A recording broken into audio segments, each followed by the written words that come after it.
Hello, everyone. Another week, another episode of ResearchWorks. Hi, Dana. How are you? Hello, I'm very well. How are you? I'm well. It's good to be back here again. It's so good. And I'm really excited because today we are welcoming back a friend of the show. Love it. Official friend of the show. And I didn't realize until we started prepping for this episode that we actually haven't been able to speak to this person one-on-one before. No, I feel like we've had so many chats, but we haven't actually interviewed her as a one-on-one. That's true. That's true. So here we go. Welcome back to the pod, Dr. Ginny Paleg. Welcome. Thanks so much. We're excited to have you, Ginny. Yeah. So fun to be back. Always lots of fun with you on the show. But before we get into the show and everything we want to talk to you about today, let's give everyone a little bit of an update, a formal introduction, if you will. Yeah, it's a good one. About you and what you do. So Dr. Ginny Paleg is a pediatric physiotherapist specialising in children with severe motor impairments, particularly those at GMFCS levels 4 and 5. She holds a master's in physical therapy from Emory University and a doctorate from the University of Maryland in Baltimore. Certified in the Prechtl GMA and HINE, Dr. Paleg integrates evidence-based tools with coaching and routines-based interventions. With over 60 peer-reviewed publications, her research spans standards, supported stepping, and power mobility for children with complex needs. She is the lead author of the American Academy of Cerebral Palsy and Developmental Medicine Hypotonia Care Pathway and serves on the AACPDM Care Pathway Council, having held key roles in both AACPDM and EACD. Some mouthfuls to finish off there. Well done. Very impressive. Oh, well done. Because I think I just put in the acronyms as well and you read it all out. That was well done. I think I would have panicked. What does that stand for? AACPDM. Nice. I think all Very of that is nice. to say that you're a very busy person, Ginny. Yeah, clinically and in research. I love it. Yeah, we've been carving out a space for clinical researchers, unfunded, we call it off the edge of our table sort of thing. The rare breed these days, clinical researchers. That's right. So, Ginny, that's the formal. But lucky now to have an affiliation with CanChild. Amazing. So I'm an associate of CanChild and a new association with, I don't think I say it right, Dana, KwaZulu-Natal in Durban, South Africa. I love it. I've seen that in writing, but I wouldn't even know how to say it. No. So I'm glad well you did done it. for giving well it a done. go. Yeah, that's really good. Love it. Love it. Love it. So, Ginny, that's the formal getting to know you part. We, of course, like to do some informal getting to know you as well. And this question is inspired by some interactions I had over the weekend. I would like to know about flavour combinations, in particular those that you really enjoy that others might find a little bit strange or out of the box. I love this question. While you're thinking about it, I can tell you about what happened to me on the weekend. Go. So we had a really lovely box of strawberries that my dad had bought from a farmer's market, and I put some in a bowl and I covered them with balsamic vinegar. Yum. And I started eating them. It is random. And my whole family was just A bit horrified. looking at me like something really strange had just happened. But I think that's delicious. Yeah. Did you have any herbs to it, like any basil or anything like that, or thyme? No, we didn't. No, none of that was available. Just went the strawberries and the vinegar. Wow. It is an unusual combination. Yeah. And then reflecting on it, I realized actually there's a few things that I eat that are quite strange. When I was a kid, I used to eat, perhaps this is a bit of an American equivalent, I used to have peanut butter and honey sandwiches. Oh, kind of like an homage to peanut butter jelly. Yeah, kind of, yeah. Yeah. That is a funny combination, actually. Yeah, I still quite enjoy American. those. Do you? Yeah. Ginny, what do you have on your plate that's a little bit strange? Well, that's a great story because I think we love to have salad with fruit in it, right? So people will have strawberries on their salad with the balsamic vinaigrette. So I think you're straight on. I think 2 weeks ago you interviewed Alvaro, and one of the first times I met him in Spain, they poured olive oil on our ice cream, and I thought, no, but he said, you're going to love it. And he was right. That was absolutely delicious. But here in the States, the weird thing I do, and this is probably just an American weirdness, but on my hot dog and my hamburger, although I'm vegetarian, so I would have a vegan burger, I always put the mustard and the ketchup together. Ah. That's my a weird diverse thing. flavor profile. It is. I like that though, because it's kind of, I don't know, it's all the senses, but they're quite sharp flavors, aren't they? How good's the mustard? I Mustard love is mustard. great. Yeah. And it's better as you get older, isn't it? Mm-hmm. Well, I have to say my... Tangy. It's like a good glass of wine. Oh, wish I knew. Well, I don't drink, and it's not because I don't want to drink. It's just I don't seem to react very well to it. I go very red very quickly, and it's very uncomfortable. So if you've never seen me before, I am Asian. And I do get the Asian blush. So my face goes very red very quickly. That's not my strange combination, though. I was going to say, I did try the olive oil on vanilla ice cream and thought it was the strangest thing with a pinch of salt. It was absolutely flippin' delicious. Okay. I'm going to have to try this. Yeah, I was going to say, so that was going to be mine. And hearing that Alvaro did it, must be a European thing. Yeah. Must be something about, but there's something about that rounds it. And my Has to husband be vanilla saw me have ice it. cream? I haven't tried it with anything else. Okay. Was yours vanilla, Ginny? Yeah. I just had Vanilla? Yeah, Just vanilla. Yeah, Yeah, vanilla. there's something about it, but it's going to be a good quality olive oil though. Something that has a bit of a fruity flavour to it. Okay. I don't think you can get something that's too, Yeah. something you just use for cooking. Yeah. Yeah. I mean, that was mine. So it's good. I'm going to talk to Alvaro in about that. America, if you ever go to California or Spain, the olive oil, Lourdes Masi has turned me on to like the olive oil that tastes like fresh cut grass or like, or what did you call them? Herbs? We call them herbs, but There's an they have that H. flavor. So yeah, so maybe if you put that, What do you do with your H? that on your vanilla Where's ice it go? cream. What happens to the name Herbert? Herbert? We don't call anybody that. I don't know. We have lots of letters we don't pronounce. They're gone. O-U-G-H-T. You ought to do that. Like, I don't know. We have a lot of letters we just ignore. Well, we don't finish our words. very French. We don't use R's really, very well. But look, I think, this could be it. Our differences can be what unites us sometimes. It's kind of... There you go. I knew we'd get there. Yeah, we got there. There we go. Ding. So, look, today we're not talking about a specific paper, but we're going to talk about something that I think is really relevant for all of us. So let me give you a bit of a rundown to set you all up for a bit of a context for our discussion. And it is a little bit about your icebreaker question. Nice one. I like how we... Yes. Okay. So if you've ever found yourself in a heated Facebook thread or a passionate discussion with colleagues about what really matters in pediatric therapy, you're not alone. Dr. Ginny Paleg moderates some of these spaces, and what's always clear is that therapists deeply care. They want children to thrive, but the differences in approach can be striking. Are we focusing too much on body structures and function? Should participation in the F words of fun, family, friends, fitness, function, and future be leading the way? So today, we're going to dive into the heart of this tension through the lens of the ICF framework. It's a big conversation, and I still think it's one that's absolutely worth having. Yeah. What a setup. What a setup. Here we go.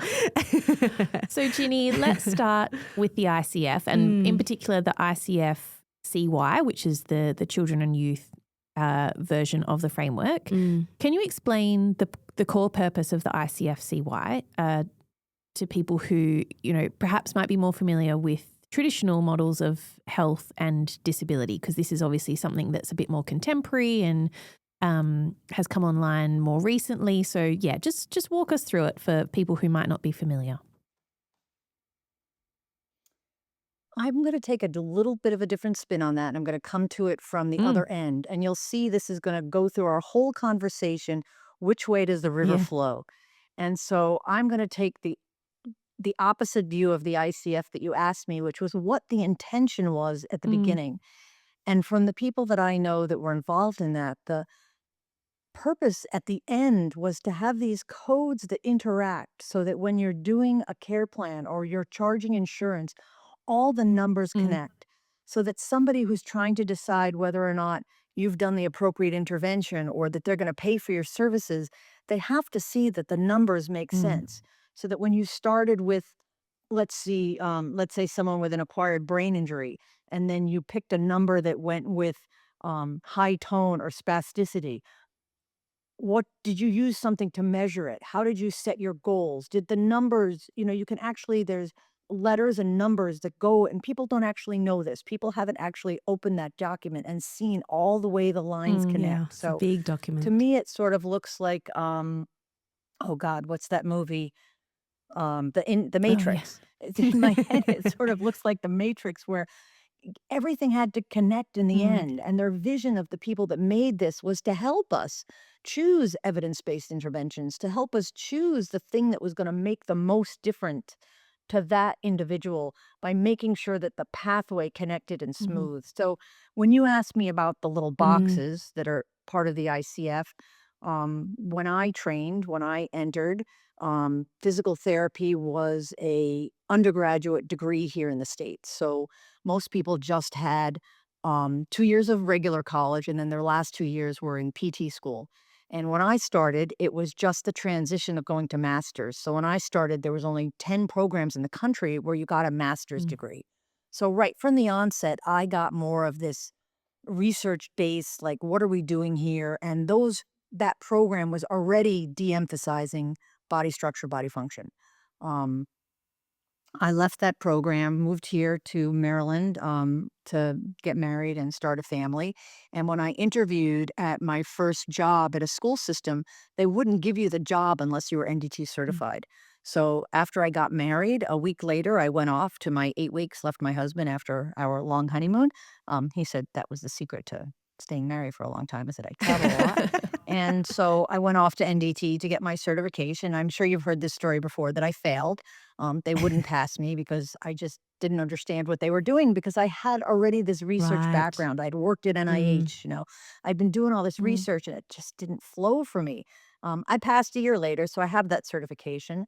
But when I saw the boxes originally, when they were developing the ICF, and I saw that body structure and function box was the same size as participation, the same size as mm, activity, the same size as environmental modifications, it just touched my heart and my belief system, and it just made sense to me. I love the way that the arrows flow back and forth, but it was a lot of mm, jargon, and it's still linked to this huge document that you really had to sit with. mm, So when Peter Rosenbaum and Jan Willem Gorder came up with the F words, and they put different words into those mm, boxes, and those cute little animated pictures, it just made it so much easier for me to share my ideas and concepts, and working with families about, what's your goal? What's your participation based goal? What are we going to do here? It was easy to sort the mm. boxes. So I like that we talk about ICF, but in my practice, I really do talk more about the F words. It's the same thing. It's the exact same thing. It's just we use different Mhm. exemplars. We use different words because it's less jargony and people can Mm. understand. I don't think that was really the question you asked That's me, what we Ashley. got. Sorry.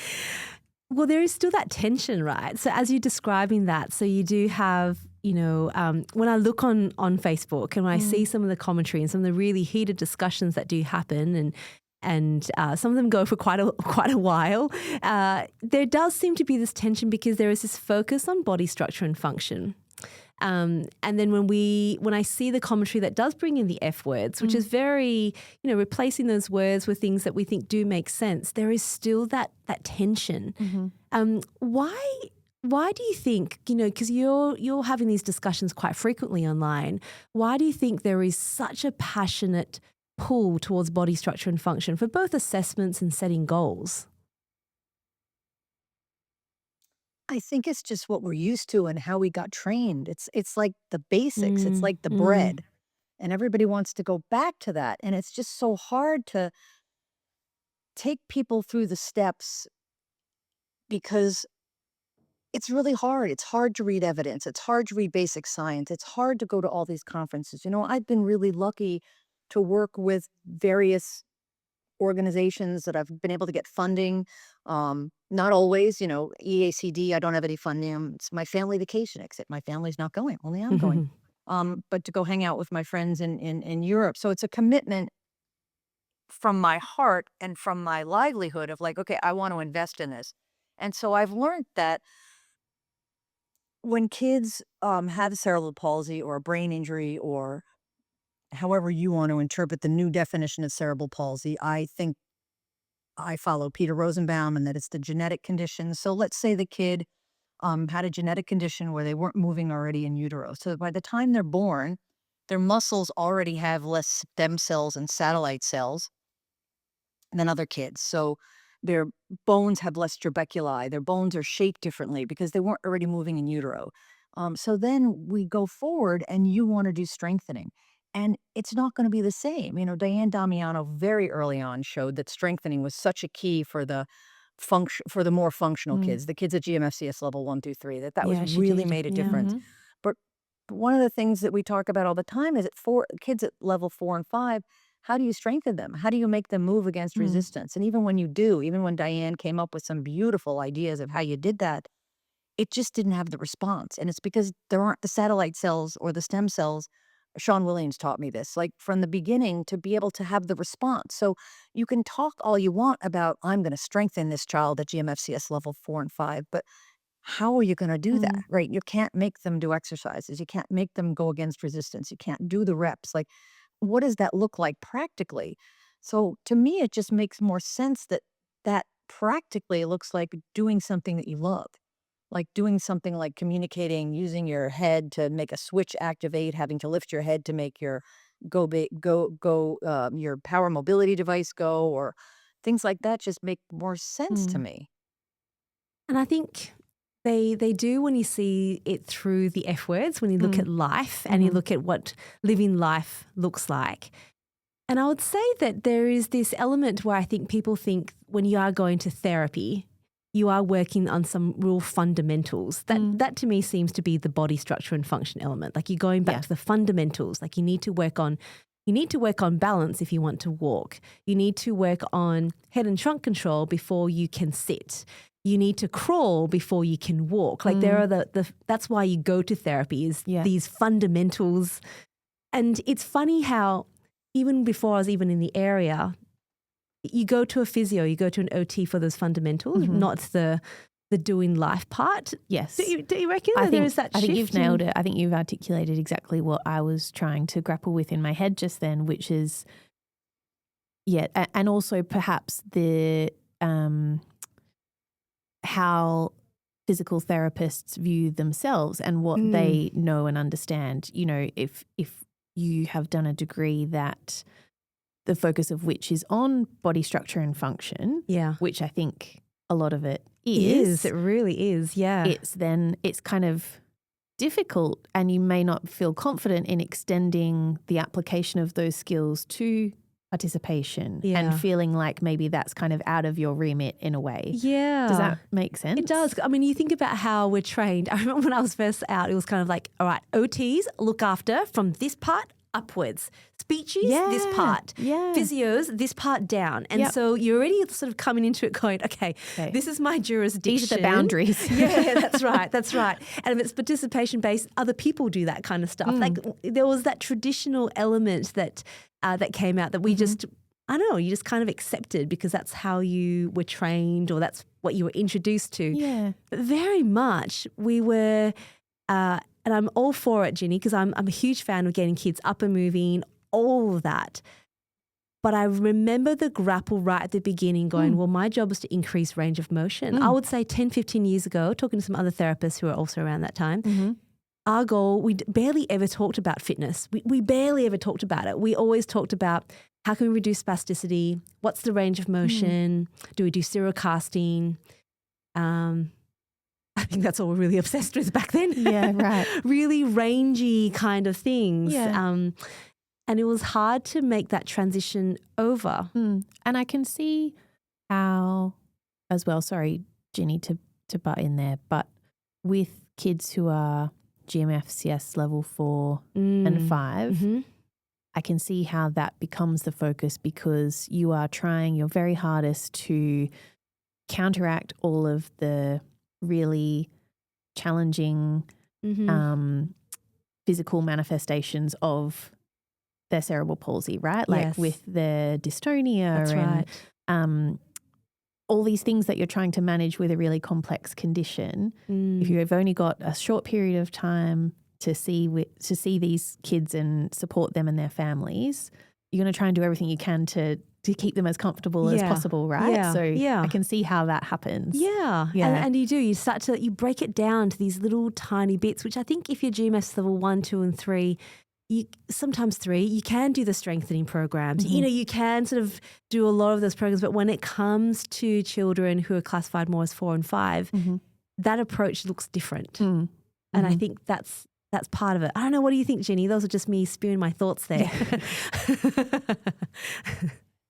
When I want to go back to those 3 things you said, because I don't believe in any of them and I'd like to pick them apart. please. But I think it's coming from the adult rehab Mm-hmm. world, because how we approach it is how you would approach it with someone who already has experience with normal pathways and normal movement, and they have some pathways left. Yeah.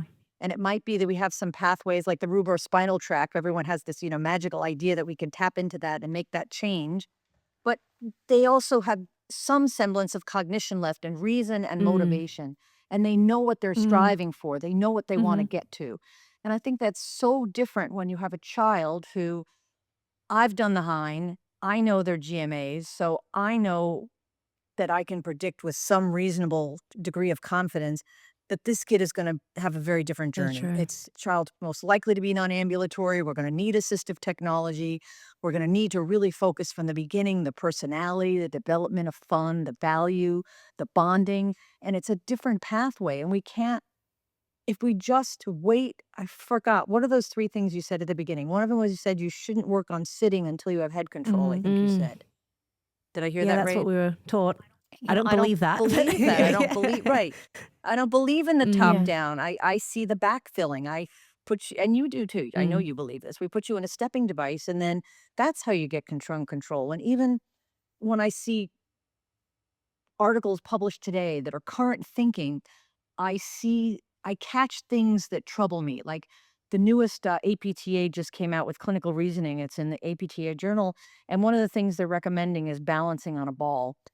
I don't believe in balancing on a ball. We don't live in a world where we get on moving things a lot. Maybe the escalator is about the only thing I can come up with.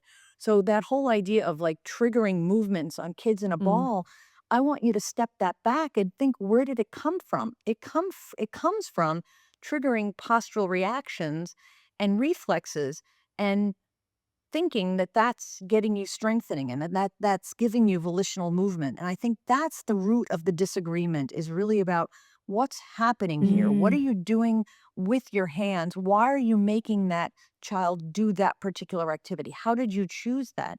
And that's such a hard conversation to make people break down. Like, what was the analysis in your mind? Why did you decide that stepping in and out of a box was the key to bike riding, or whatever the goal the family came up with? And I think everybody wants to do the right thing. Everybody's trying to help the child. But I think the root, if I had to pick one thing, it would be that we're not starting with a participation Yeah. goal. If we sat down with the family and did the motivational interview and went through your whole routine and were like, okay, what's difficult for you? And you actually want to change it. And what do you want that to look like in 6 months? Okay, that participation goal, that's what we're going to do. And that can't happen on a plinth. That can't happen on a ball. That has to happen in a real life context. That's why I hang out in homes and daycares. And when you ask that question, like, why are you working on standing on a ball or whatever it might be, what are the reasons that you get for that? Because I mean, I do see them on online discourses, but how about you talk me through that? Like, what are the reasons for it? Because I think that's we all work to rationale, and but I think that comes down fundamentally to an ideology about what it is that you truly do believe, doesn't it? Yeah. Right. And the 2 biggest breakdowns I see are, is the child actually active? Is the child initiating that? So I'm going to make up some things here, but let's say the first flicker of I want an Oreo cookie is coming actually from my cerebellum, right? And it's like, okay, I want that. I want my limbic system. I want that. I want that Oreo cookie right now. I want the double stuff. I want the peppermint crunchies Yeah, on you the do. outside. Okay, I've got to get a plan. And there's lots of places in your brain that light up in a certain order to get you then to get up and go get the Oreo cookie. And then you've got the rational part of your brain that's like, okay, you're only getting one, or you're only getting a half. And when you do the imposed things, when you move the child, when you do something contrived, like being on a moving surface or balancing in the air, it's not making the brain fire that way. So if you skip to the middle part, if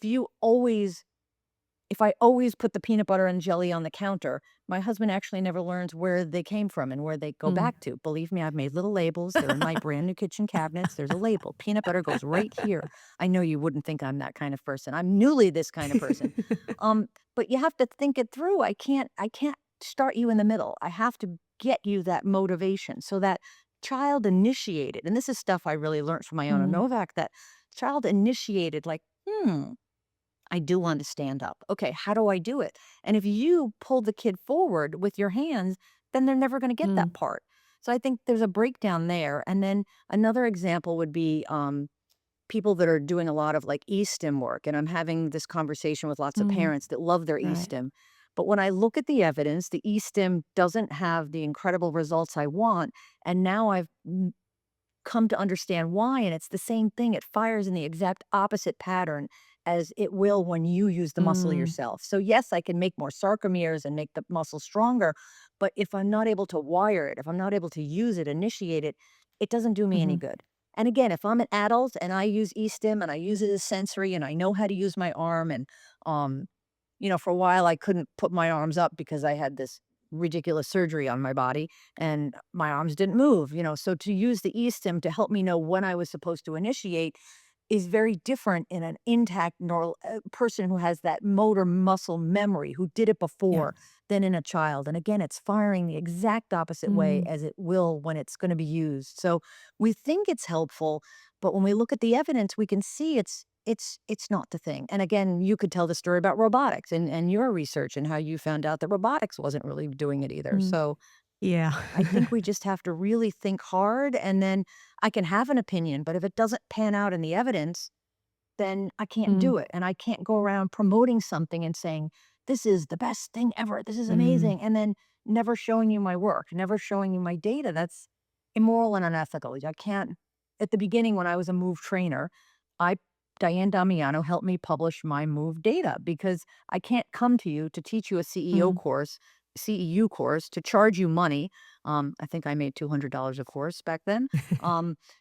If I haven't done the homework, if I haven't done the work to show that it's useful, and I can't say, oh, it's very similar to this, and look, this is useful. It doesn't work that way. So I think it's really logic and taking it slow and talking to lots of people and getting different viewpoints, which is why we're going to Heidelberg.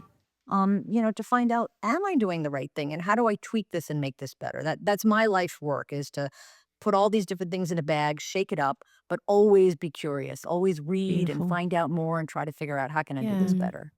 I love that, Ginny. And I think as you were talking, I was thinking a lot about the participation domain of the ICF, and actually how having a participation focus, or looking at things through the lens of participation, means that you can encourage children to start to initiate movements in context, right? So when, some of the examples that you were providing there's a lot of movement happening, but there's no context for it. It's, there's balancing on a ball, there's balancing on a plinth or whatever it is. Yeah. As someone with not a therapy background. But how does a board? A plinth is a table. Sorry, a board. A board. At least in America, that's what a plinth is. I don't know. You might get really good at doing that, but that doesn't necessarily translate to the goal that you're focusing on. Right. Whereas if element. you're looking at it through the lens of participation, it's about movement, but within context, right? That's beautiful. I love that you said that, because that's ultimately what participation is. There's a context. And every time, so whenever I travel, and I love going through Singapore airport, they have those travelators. Yeah, I love them. And that's the only time I'm always where running late. But like when I come on and off them, that's when I kind of lose my balance, because I never practice coming on and off them, because it's a moving surface.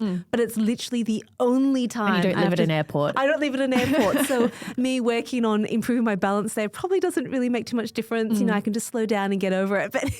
But the context is the really important factor. And I love how you brought up about eSTEM. I'm seeing a lot of eSTEM around at the moment as well. I'm a huge fan of FES. It was my PhD. But what we did find in children with hemiplegia, when we put FES on for foot drop, in the kids who could already dorsiflex their ankle, if they wore the stim device for the entire 8-week period, they actually worsened in their selective motor control by the end of it. Oh. So they didn't have the therapeutic effect. So there was they had this, they were Like a more reliance reliant on it. Oh. Yeah. And it's the same thing in the robotics when you don't have that human element of kind of going, oh, you can probably take it off now, or let's do this yourself. They weren't as good. They lost their skill. So it really speaks to that whole external device input, which is kind of also human. Like if you put your hands on a lot, you become very reliant, and therefore you might be able to do something really well to start off with. As long as there's a pair of hands on you. As long as a pair of hands on you, and then you remove it again, because your brain is really efficient. Like it actually just looks for efficiency. So if it doesn't have to do very much, it doesn't. Yeah, I know. I think there was a lot of points in that. But I think that what you raised there about participation and context and trying to bring people on that journey to look at participation, I guess how can we do that, especially if there are those long-held beliefs, like can we, how, is it possible too? Yeah. What do you think, Ginny? Is it possible is a huge thing, because one of the things I end up at a lot of these chains with families is, well, my kid can't play. You know, my kid can't hold their head up. How can they be in a stander? How could they be in a power mobility device? How could they step if they can't hold their heads up? So where do you start, right? So this child was sent home, and I come into the home, and they're curled up in a ball in the middle of their parents' bed, and they have nursing, but I don't know how we got here. So just starting with, okay, you know, what are we hoping for here? What would you like to see happen? Because in the olden days when I showed up, I would have started by structure function. Like, we need a seating position, I need bed positioning, I need all these things. Like, I need braces, I need hand splints. But the new way, which was imposed upon me, I'm not going to say I got there naturally myself. I had brilliant people come before me at my job. I've been there 20 years.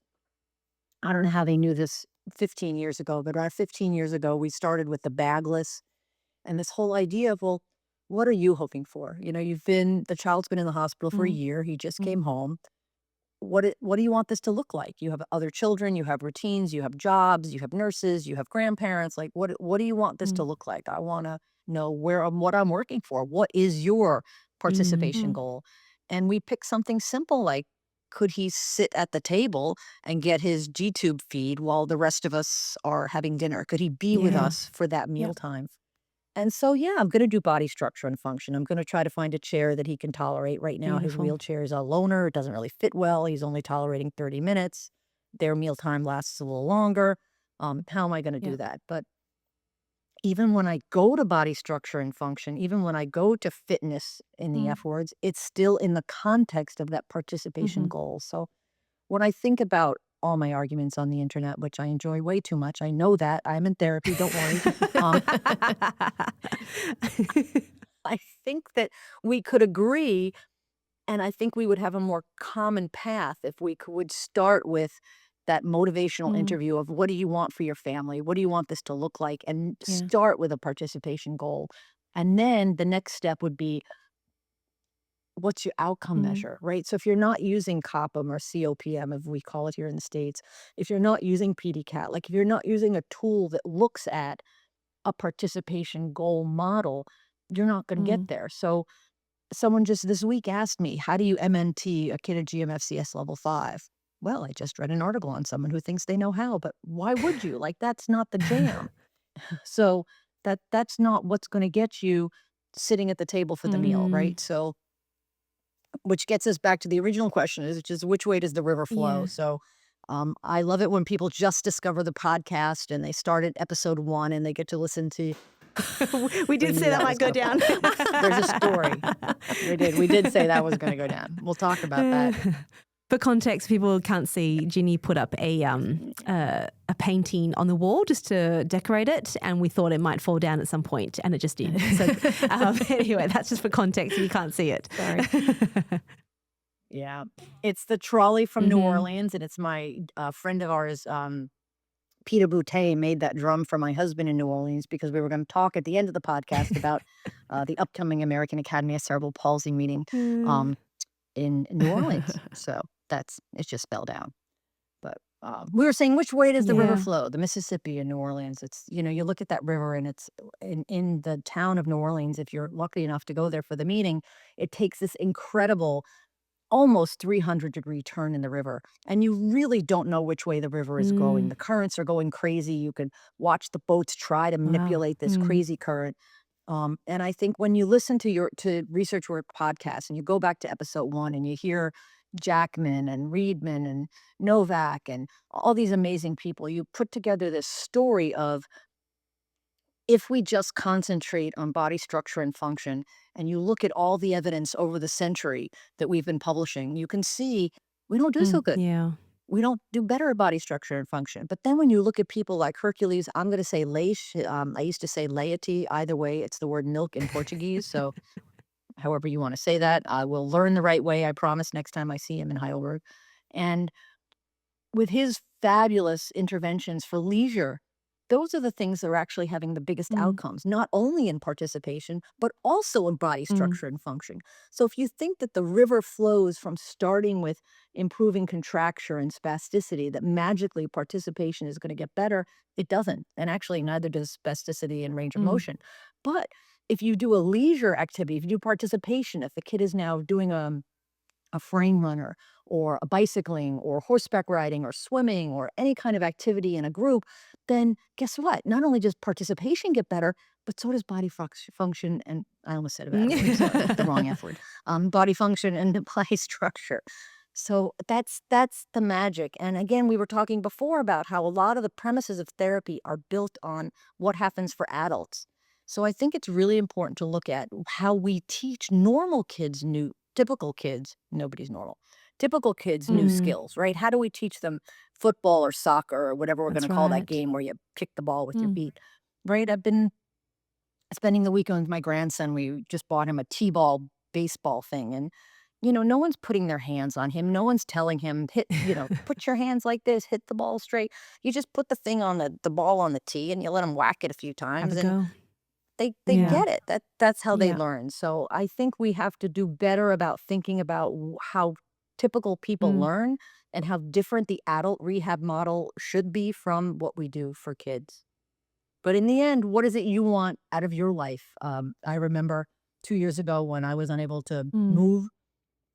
We're sharing with Dana the American Academy of Cerebral Palsy meeting in Chicago. I was in a power chair. My life is about pickleball. I would literally sit in a chair in the middle of the pickleball court with 2 friends on either side. And occasionally the ball would come to me and I would be able to just gently sort of hit it back. And then over months, I started walking and standing and hitting the ball and getting better and stronger. But that doesn't happen quickly. Diane Damiano loves to tell us how slowly these increments of change happen. And that's why I argue on the internet, because I think if we could all agree to do participation-based goals, if we could all agree to use outcome measures that are valid and reliable, if we could all agree to have civil conversations and really think about the rationale and challenge each other in a kind, growing, gentle way, I think we could all get to what I think is known as best practices. Yeah. I think that's the key, isn't it, Ginny? Because, as Dana said at the very start of the episode, everyone is there because they care about the kids and they want what is best for the kids and their families. And so coming at it with kindness and compassion, I think, is the key to change, because when people get really, when people feel challenged or like the work that they're doing is not valued or not important, that naturally the reaction is to get defensive and to try and defend what it is that you do and how you do it, because that's really challenging to have that questioned, I suppose. It is, but if you're taking a kind, compassionate approach, that really opens the door for productive conversation, beautiful. doesn't it? Yeah, you're right. Absolutely right. So with that in mind, Ginny, I think you've kind of touched on a few of them as we were talking there, but to be really explicit about it, what tools are out there to support therapists who are looking to shift their approach and reorient their assessments and goals and take a look at things through the lens of participation? I'm going to have a hard time answering that question because I think there's a secret thing coming out soon that's going to help you do it that I can't talk about. What a tease.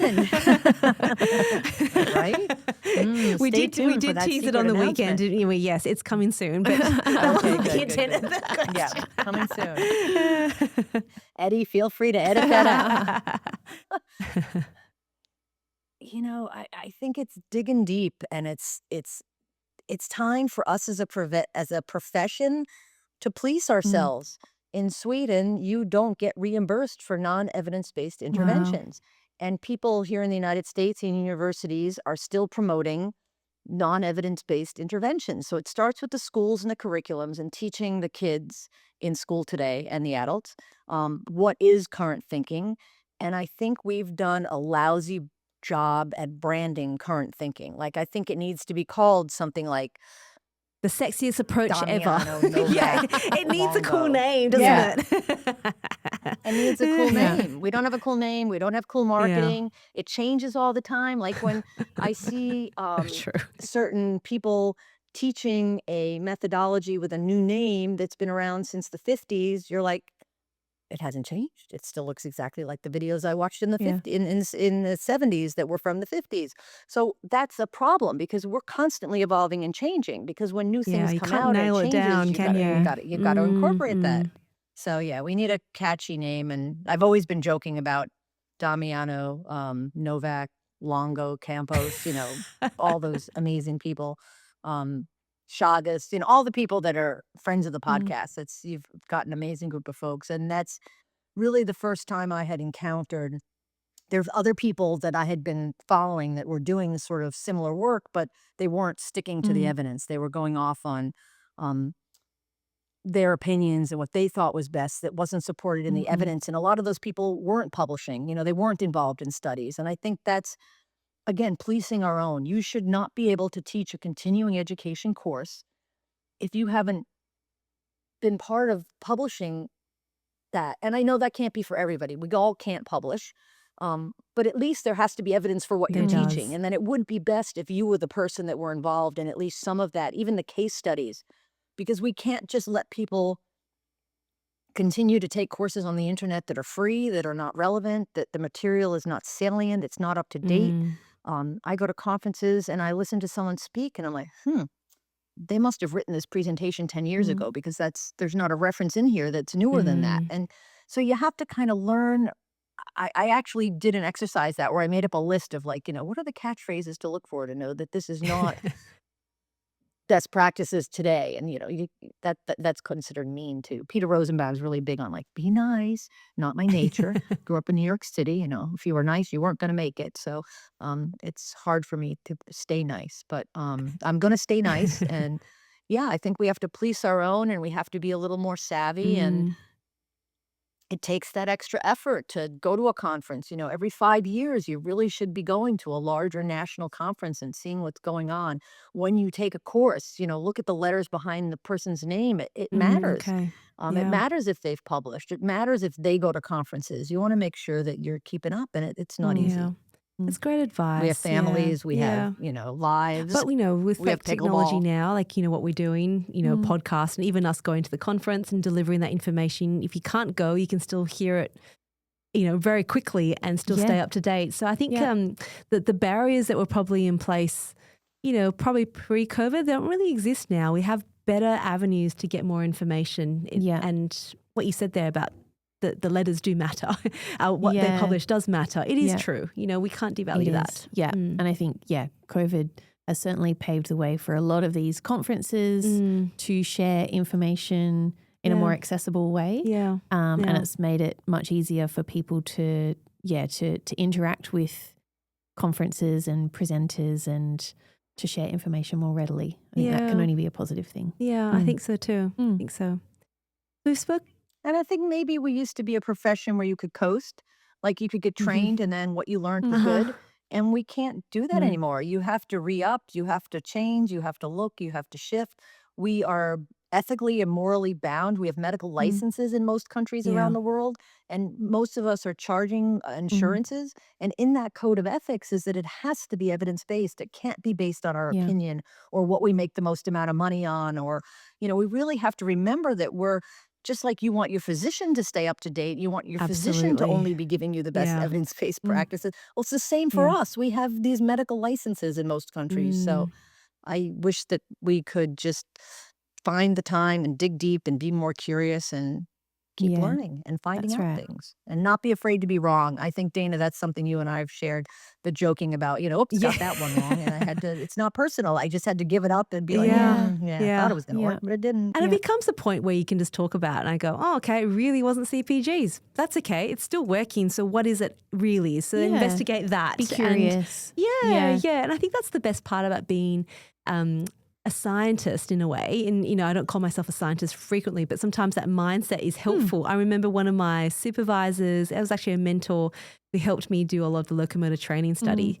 And he just said to me, remember, Dana, you're going to be passionate about this and you love it because you're a physio, but you are first in this moment a scientist. So you need to make sure you look at the science, be objective and trust your data. If you collect it in the right way and you trust your data, then you can use that. It generalizes. So you've got to be a scientist first. Such a good point. Isn't it? Because it really, you have to be mindful of your biases. That's right. And you have to be able to park that and look at things objectively and say, all that aside, is this effective? Yeah. Why? Yeah. Or why not? And so good. What is the next step from there? Yeah. Without any of your preconceived ideas about what should or shouldn't be happening. That's right. That's the key, really. Yeah. And it helps you move on quickly when things aren't going to plan or aren't backed by evidence. You're not held by it emotionally. You can actually look at the data because you trust that you've set up your protocols, everything in place so that it's objective as possible. It's scientifically bound. And then you make your decision and then you move forward or you jump on to the next thing. There's plenty of things to study. There's no shortage. No. There's absolutely no shortage. So plenty of things to do. Yeah. So if it's not working, dump it. Let's go. Let's keep building. I think that's the approach. Yeah. Ginny. And sometimes you do all that and it doesn't work out. I'm thinking of I'm not going to name names because I like them too much, but two people that had these incredible pilot studies that showed these amazing changes. And then they went and did the whole RCT and whoops, nothing happened. And one person felt it was because the control group was too close to the intervention group, that everybody had already picked up that this is a great thing and they were doing it, so that there wasn't enough difference. But then the other person, the overhead harness system, Laura Prosser, but she did this amazing, huge study. And then for whatever reason, it was a different way of looking at the statistics. It didn't show those incredible changes that it did in the pilot study that she had done. And, was it that wasn't the right thing? And we don't think that. That's a whole nother long conversation. But you do what you can and you move forward. But we're always looking for what's the thing that's going to give us the edge. And it can't be that thing that has absolutely no evidence. And it can't be that thing that's co-opting evidence for other things. Like, you can't just accept that someone's saying that this is child acted, this is child initiated, because you really got to think about, is it really? And is the brain firing? Is the child really purposely doing this participation activity? I love that. That's a great way to finish, hey? Yeah, I think so. What do you think? Ginny, thank you so much for staying up so late at night to speak with us. Our time difference is not great, is it? So thank you. Very generous with your time, Ginny. Thank you. Thank you so much. And I can't wait to see you guys in, not you, of course, Ashley, sorry, next time, but in Heidelberg. Yeah. And look forward to, if anyone's there, please come by and say hi and meet the team and share your opinions. And if you want to debate over a glass of beer, let's do it. And Dana, again, I offer you any German instruction you need. Perfect. That'd be wonderful. Thank you. And in German, we say tschüss when you say goodbye to someone, like ciao in Italian. In German, it's tschüss. How do I do that again? So instead of auf Wiedersehen, which is very tschüss. Okay. Auf Wiedersehen is very formal. And instead, like in Italian, you'd say ciao. Okay. In German, we say tschüss. There you go. So okay, I can do that. I can remember that. Well, thank you so much again for being on, for moderating these online resources. What you do on Facebook. A big job. It is. And you create conversation, and sometimes it's hard, but you harness it and continue these conversations because you've got the end goal in mind, which is we're the conduits to hopefully help children, so if we can all come together, it's just so wonderful. So thank you. Yeah. So to all of our listeners, look, there's no paper for this one, but head to our website anyway. There's a few new additions on our website. We've had a few little tweaks, and we now have a new search function because we've got so many episodes now. You used to be able to go and just find the names, but now there's so many people, there's keyword searches there. So head over to researchworks.net for that and take a look and give us some feedback. But there we go. Stay tuned for more news. Yeah. Thanks for being here, everyone. Thank you, Ginny. Thank you, everyone. Ginny. Talk to you all again really soon. Bye. Bye. Bye.